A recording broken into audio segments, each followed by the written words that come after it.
جمال ایسا کہ جس کی تابش سے پتھروں میں گداز پیدا،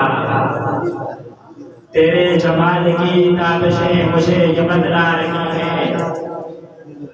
کہ تیری صورت میں تیری سیرت کی طلعتیں جگمگا رہی ہیں۔ میں دیکھتا ہوں کہ جہاں کے ویرانے تیرے قدموں سے گلستاں ہیں، میں دیکھتا ہوں کہ تیرے دیوانے علم و حکمت کے پاسباں ہیں،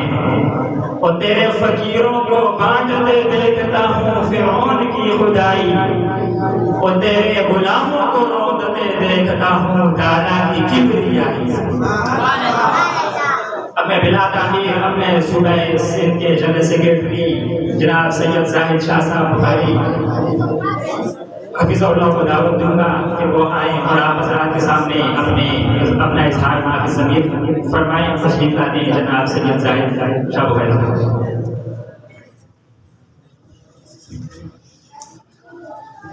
بسم اللہ الرحمن الرحیم،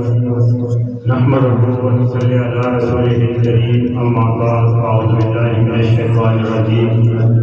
بسم اللہ الرحمن الرحیم۔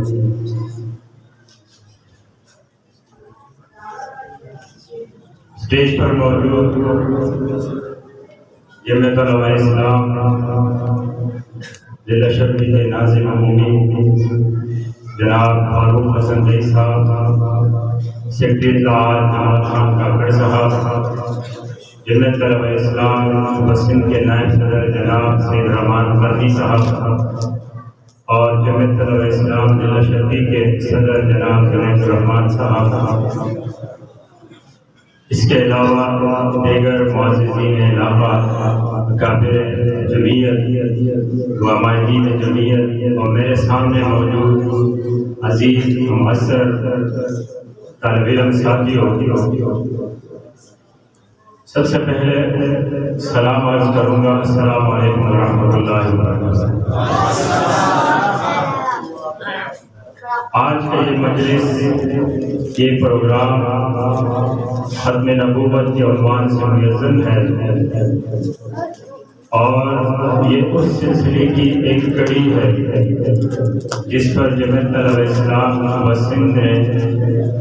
یونٹ سطح سے تقریری مقابلوں کا فیصلہ کیا ہے۔ مجھے یہ بتایا ہے کہ اس یونٹ کا تقریری مقابلہ چونکہ ہو چکا ہے اور یہ اس کا اختتامی پروگرام ہے،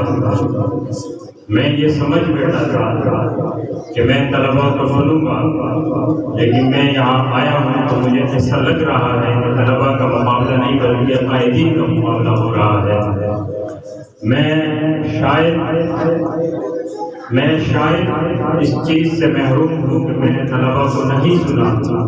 اور امید کرتا ہوں کہ جب بھی تقریری مقابلے کے عنوان سے پروگرامات ہوں گے تو قائدین کو بھی سنائے جائیں گے، تاکہ ان کا دل بھی اس اطمینان کے ساتھ خوش ہو کہ ہاں ہمارے طلباء بہت کچھ اچھا کر رہے ہیں، بہت کچھ اس پلیٹ فارم سے سیکھ رہے ہیں اور بہت کچھ سیکھنے جا رہے ہیں۔ یہ اطمینان جب انسان کو ملتا ہے، خصوصاً کچھ شخصیات کو ملتا ہے جو اس نظم کو چلانے والے ہوں، جو اس نظم کی سرپرستی کرنے والے ہوں، یقیناً ان کا دل بہت خوش ہوتا ہے اور وہ آپ کو مزید سرپرستی دیتے ہیں، وہ آپ کی مزید رہنمائی کے لیے بھی آمادہ ہوتے ہیں اور تیار ہوتے ہیں۔ ایسا کریں گے یا نہیں کریں گے صدر صاحب؟ ایسا کریں گے؟ ٹھیک ہے۔ آپ کو پتہ ہے کہ ہم جمعیت علماء اسلام کے پلیٹ فارم سے وابستہ ہیں۔ میری گزارش میں عرض کر رہا تھا کہ جمعیت علماء اسلام کے جس پلیٹ فارم سے ہم طلباء کے جس پلیٹ فارم سے ہم منسلک ہیں اور اس سلسلے میں ہم یہاں بیٹھے ہیں، اس کو ہم نے ہمیشہ اکیڈمی سمجھا ہے، اور اس کوشش یہ بھی ہے کہ یہاں سے ہم کچھ سیکھیں اور ہمارے نسلیں جو آنے والے ہیں، جو ہمارے بھائی آنے والے ہیں، جو ہمارے دور کے طلباء آگے آنے والے ہیں، ان کو کچھ سکھائیں اور یہی وجہ ہے کہ جہاں ہم تربیت پر زیادہ زور دیتے ہیں، جہاں ہم تحریر پر زیادہ زور دیتے ہیں، وہاں لازم یہ بھی ہے کہ وہاں تقریر بھی آپ کی مستحکم ہو۔ دنیا میں کنوے آف میسج، اپنے پیغام کو پہنچانے کے 3-4 طریقے ہیں، جن پر ایک طریقہ یہ ہے کہ آپ سیکھیں اور اس کو لکھ لیں، قاری یا پڑھنے والا اس کو پڑھ لے اور اس کو سمجھ لے۔ دوسرا طریقہ یہ ہے کہ جو آپ نے پڑھا ہو، جو آپ نے سیکھا ہو، اس کو آپ بیان کریں، ان کو آپ دوسروں کو پہنچائیں اپنے آواز کے ذریعے، اپنے زبان کے اظہار کے ذریعے۔ اور تیسرا طریقہ جو میرے علم میں ہے وہ یہ ہے کہ گونگا جس کو نہ بولنا آتا ہو نہ لکھنا آتا ہو، وہ اشاروں سے سمجھائے۔ 3 طریقے ہیں، لکھنا، سنانا اور اشاروں کی زبان۔ اور یہی وجہ ہے کہ ہم جب طلبہ اسلام چونکہ ہمارے ہاں گونگوں کی یا جو معذور افراد ہیں، جو زبان سے معذور ہیں، آواز کی استطاعت سے معذور ہیں، وہ تو رواج ہے نہیں، تو تقریر اور تحریر پر زیادہ زور ہے۔ لیکن اس کے لیے میں لازم سمجھ رہا ہوں، میں یہ ضروری سمجھ رہا ہوں کہ تقریر اور تحریر اگر آپ کی خستہ ہو، عمدہ ہو، اس کے لیے لازمی جز یہ ہے کہ آپ کے پاس علمی بنیاد، آپ نے الف بے سے لے کے یہ تک ان الفاظ کے حقوق سمجھے ہو، ان الفاظ کی ادائیگی سمجھی ہو، اور وہ موضوع جس پر آپ بول رہے ہیں اس پر آپ کا حقوق۔ جمعیت طلبہ اسلام اگر آج اس حال میں ہے کہ نوجوانوں کو تربیت دے رہی ہے، تو اس کی لازمی وجہ یہ ہے کہ آنے والا مستقبل آپ کے پاس علمی بنیاد پر ہوگا، آپ کی دلیل پر ہوگا اور آپ کی کوشش پر ہوگا۔ اگر ایک بندہ امتحان میں 10 صفحے لکھ لیتا ہے ایک سوال کے جواب میں، اور ایک طالب علم آدھا صفحہ لکھ لیتا ہے لیکن وہ آدھے صفحے پر وہ پورے سوال کا جواب سمجھا چکا ہو، اور 10 صفحے والا اب تک یہ نہ سمجھا سکا ہو کہ سوال پوچھا کیا گیا ہے، تو کیا فائدہ اس 10 صفحوں کے بنڈل کا؟ اس سے وہ آدھا صفحہ بہتر ہے یا نہیں ہے یا نہیں ہے؟ بالکل ہے۔ اس لیے جمعیت طلبہ اسلام سے وابستہ رہنے والے میرے طالب علم عزیز ساتھیوں، جمعیت طلبہ اسلام آپ کو کبھی بھی یہ نہیں کہے گی کہ آپ آئیں اور یہاں جھگڑا کریں، آپ آئیں اور مخالف کو گالیاں دیں، آپ آئیں اور اپنے عزیز و قارب کو گالیاں دیں، بلکہ جہاں وہ آپ کو معاشرے میں اخلاقی تربیت دے رہی ہے وہاں آپ کے علم کے بارے میں بھی فکر مند ہے۔ یہی وجہ ہے کہ جمعیت طلبہ اسلام کا لٹریچر آپ پڑھیں گے تو آپ کو تاریخ کے حوالے سے یہ نہیں ملے گا کہ فلاں نے یہ جھگڑا کیا تھا، بلکہ یہ ضرور بتایا جائے گا کہ فلاں صلح ہوئی تھی، اس بنیاد پر ہوئی تھی۔ اکابر علماء دیوبند کی تاریخ پڑھیں گے، وہاں ان کی آزادی کے لیے جدوجہد پڑھیں گے، وہاں ان کے علم کی بنیاد پر جو ہے دارالعلوم دیوبند بنایا تھا، دارالعلوم دیوبند کی بنیاد رکھی تھی، وہ بھی پڑھیں گے کہ اس کی وجہ کیا تھی، اور انگریز کا مسلمانوں کے خلاف جو سرکردہ مہمات ہیں آج تک چل رہی ہیں وہ بھی پڑھیں گے۔ تاریخ یہ بھی بتاتی ہے انگریز کا جب بھی کوئی حملہ ہوا ہے وہ تاریخی روایات سے ثابت ہوتا ہے، اور ایک اصول ان کا بڑا مشہور ہے کہ توڑو اور حکمرانی کرو،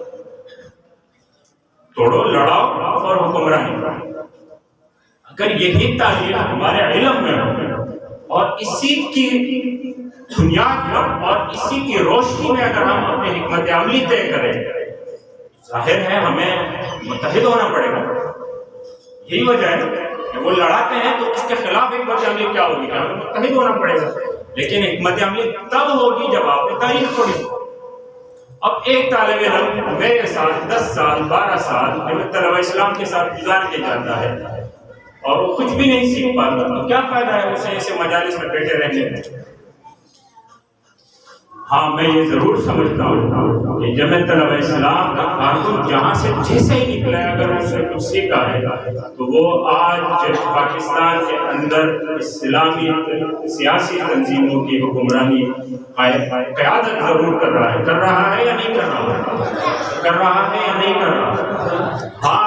تحریک ختم نبوت کے حوالے سے بات ہوئی، میں یہ ضروری سمجھ رہا ہوں کہ بحیثیت مسلمان ہمیں کچھ چیزیں اس پر بلا شک و شبہ ایمان یا اس پر یقین رکھنا چاہیے۔ وہ یہ ہے کہ تحریک ختم نبوت ہمارے ایمان کا جز ہے یا نہیں ہے۔ ہمارے اکابر نے عالمی مجلس تحفظ ختم نبوت قائم کی اس وجہ سے کی کہ کچھ مسلمانوں کے اندر غدار آ گئے، کچھ مسلمانوں کے اندر شرک کرنے والے آ گئے۔ انہوں نے یہ سمجھا، انہوں نے یہ سوچا کہ آؤ مسلمانوں کو ورغلاؤ اور اپنی طرف لگاؤ، لیکن سلام ان قائدین پر، سلام اس وقت کے عمائدین پر کہ انہوں نے اس دیوار کے سامنے اس فتنے کے سامنے سیسا پلائی ہوئی دیوار ثابت ہوئے۔ ان میں دو شخصیات کا بڑا ذکر ضروری ہے۔ ایک مولانا مفتی محمود رحمہ اللہ ہے کہ جنہوں نے پارلیمنٹ کے اندر سیاسی میدان کے اندر قیادت کا کردار ادا کیا اور پارلیمنٹ کے قانون کے اندر انہیں کافر ثابت کیا۔ اور دوسرا ذکر عطا اللہ شاہ بخاری رحمہ اللہ ہے جنہوں نے مجلس احرار کے پلیٹ فارم سے اس سلسلے کو عوامی مزاج کے اندر ڈال دیا کہ آؤ ختم نبوت کے مسئلے پر متفق ہو جاؤ، اور جب مجلس احرار پر پابندی لگی تو عالمی مجلس تحفظ ختم نبوت قائم کی، اور الحمدللہ آج تک قائم ہے یا نہیں ہے۔ میں سمجھتا ہوں کہ ہمیں اپنے اکابر علماء پر یقین رکھنا چاہیے، مسجد کے ممبر پر یقین رکھنا چاہیے کہ یہی ہماری راہ نجات ہے اور یہی ہماری آخرت میں نجات کا ذریعہ ہے۔ وما علینا الا البلاغ۔